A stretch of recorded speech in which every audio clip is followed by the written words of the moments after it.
Okay, so one more thing I want to go over is the graph editor, but before I do that, I'm going to just do a couple more animations on this.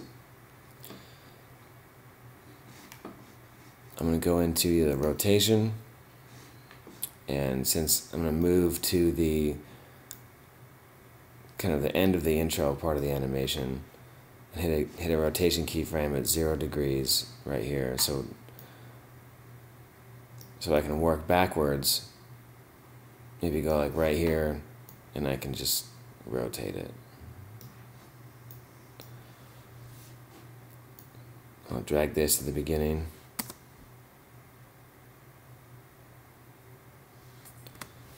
It's really, really cheesy, but it's going to come in handy in a second when I talk about the graph editor. So I'm going to do that for rotation. I'm not going to do that for the outro though, just for the intro. I'm going to actually do a position animation out. So I went to the last keyframe, the beginning of the outro, and I hit position, hit the stopwatch. So I made a keyframe right here, and I'm going to go to the end, and I'm just going to, in the Y direction, I'm just going to drag it and have it go up. So right now it's like this.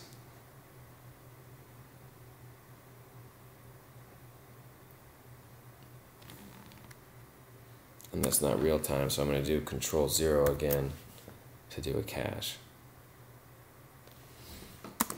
Now, if you notice, because I had the playhead right here, when I hit Control 0, it only did a real-time RAM preview going forward from the playhead. So I'm going to go back to 0 and do it again.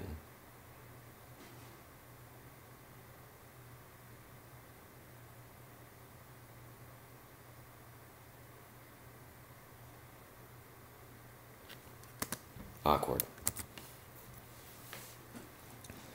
So now that I have a couple really crude, basic animations, I'm going to go into the graph editor right here, this icon.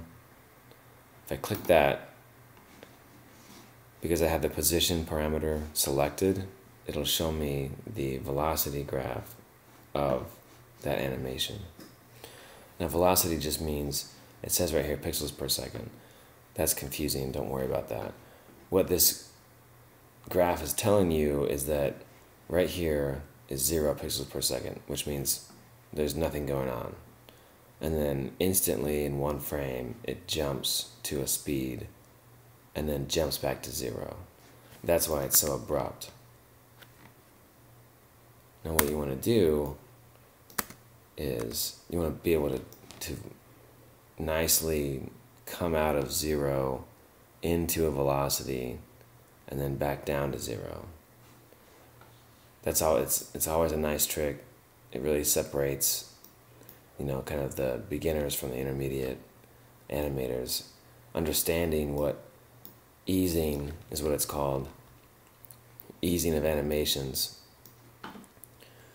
So what I'm going to do is I'm going to highlight this keyframe, and I'm just going to drag it down to the 0. So what's happening right now is we're getting a little increase in velocity from 0 into whatever velocity. It doesn't really matter what the actual speed is. You're just looking at the way the graph is working. So here's what the animation looks like. Do Control 0.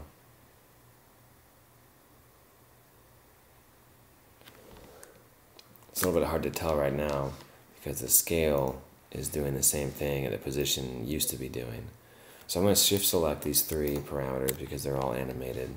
As you can see, the color codes the parameters on the graph since there's more than one selected. So I'm going to go over here, I'm going to zoom in,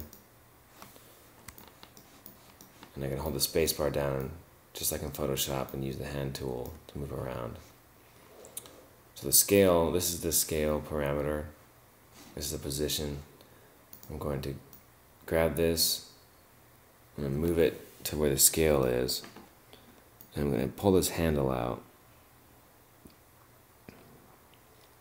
It kind of stretches the graph itself. And do the same thing on the position as well.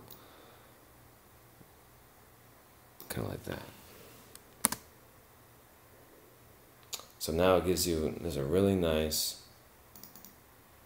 ease.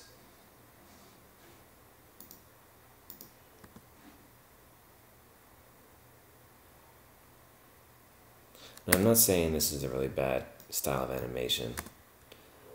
It will fit, it fits for certain styles, for certain things you want to do. It's important to know the difference and to have the option and the power to do both if you want.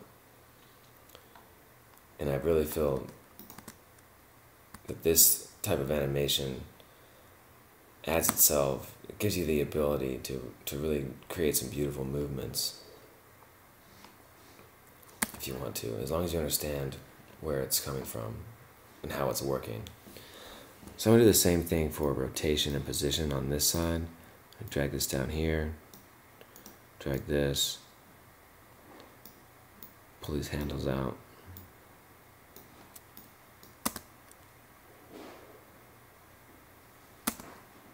Zoom in.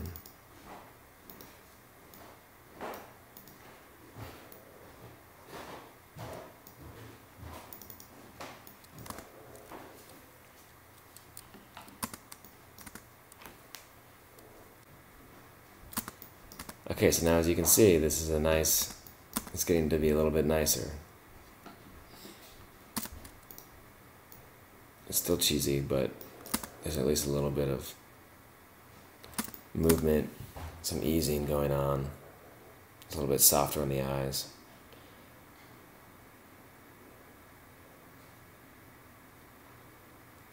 That's going to take you a long way in smoothing out your animations as you create your logo intros and outros for your personal logo.